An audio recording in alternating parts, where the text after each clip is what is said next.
Okay, this is Jonathan Ganima back with another tip on personal estate planning, estates, power of attorneys, other similar things. Today I got a call, interesting call I had with a someone connected to a client of mine, a younger woman. When I say younger, probably in her 40s, taking care of her mom. Unfortunately, mother had suffered a stroke, and they ran into a problem, and this is something that we should all be thinking about. And these documents, or I talk about the will or a power of attorney, or the healthcare directive, very, very not just important documents to have, but very, very important to update them as needed. The power of attorney, I always wonder, will a power of attorney work? And there are some forms you can fill it out yourself. I always talk about on this channel.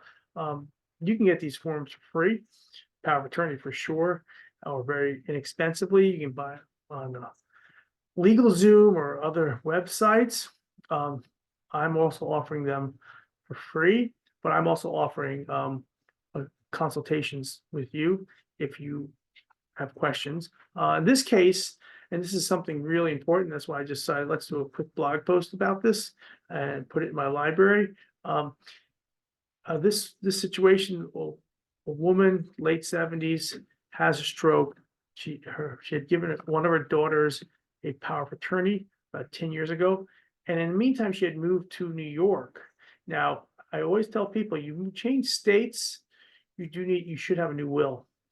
And I hadn't thought much about the power of attorney, but turns out she's already finding out, and she's found out the hard way, is that a New York institution was not willing to accept a New Jersey power of attorney, which sounds kind of silly, but this had to do with a car lease, and the woman who had a stroke, she couldn't drive anyway, but her daughter, who's trying to take care of her affairs, has not had any success whatsoever in dealing with the leasing company, and either trying to end the lease early, and she's not even sure what's going to happen when the lease ends.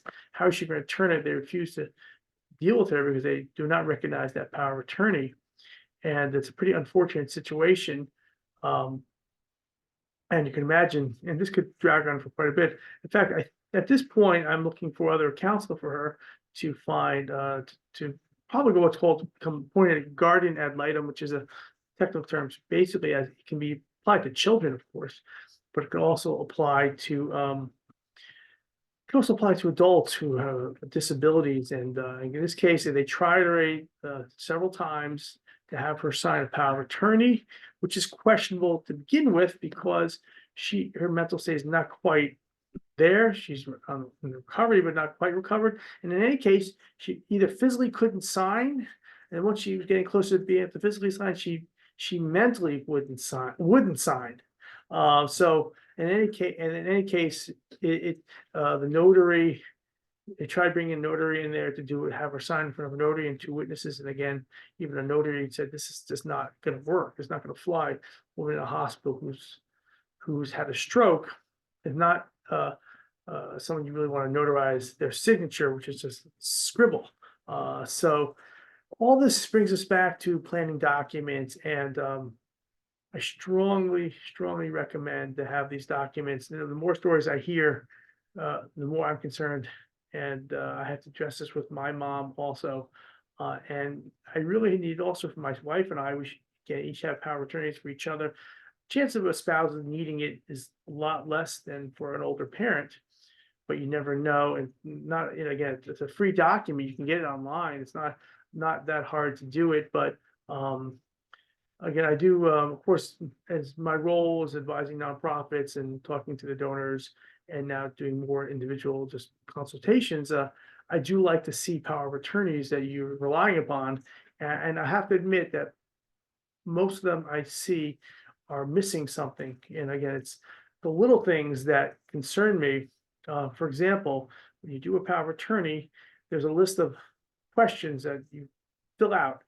Yes, gifts, yes, real estate transactions, things like that. But the programs, you leave a little space for you to, this is X or a check mark that this is being granted to the person you're picking as your power of attorney. You have to initial that. Again, I've seen where they don't initial it. I've seen signatures in the wrong places. So again, good idea. You can utilize these online platforms out there. Again, Legacy Planner is the one I use, and I offer it to my clients for free. And blog readers, you're going to get it because I'm going to post this on my blog. Good idea to be extremely careful in executing this document, and look for legal counsel to, at least at a minimum, someone you know is a lawyer who's friendly, who can talk to you and give you a little guidance in terms of make sure you get it done right. My advice is to sign, at least have two witnesses. Sometimes they offer three witnesses. I've never bothered with three witnesses. Two witnesses, and some states actually require a notary, or there's optional notary or optional witnesses. I would just do both. I would execute the power of attorney. It's the same way I would execute a will. I guess a little bit from the lawyer's perspective, it's a little bit overkill, but from a practical perspective, we don't want anything. And when the time comes, if this is needed to be used, you want to be able to use it. Again, so this situation, I talked to somebody this morning.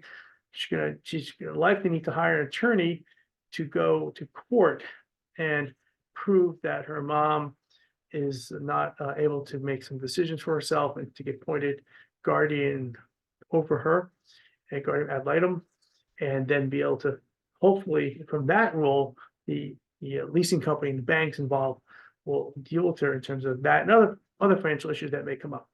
Okay, anyway, thank you so much for following the Plan Giving blog and the series of planning videos which I am making. And as always, I'm going to put the link to the to be able to do a will, power of attorney, and or a healthcare directive. Very important documents. They have a lot of instructions there, so you could read them. And if you want to schedule an appointment with me, at this point, you can just reach out to me through email. Email address will be there. I want to thank you again for following the Plan Giving blog and watching my videos. Have a great day.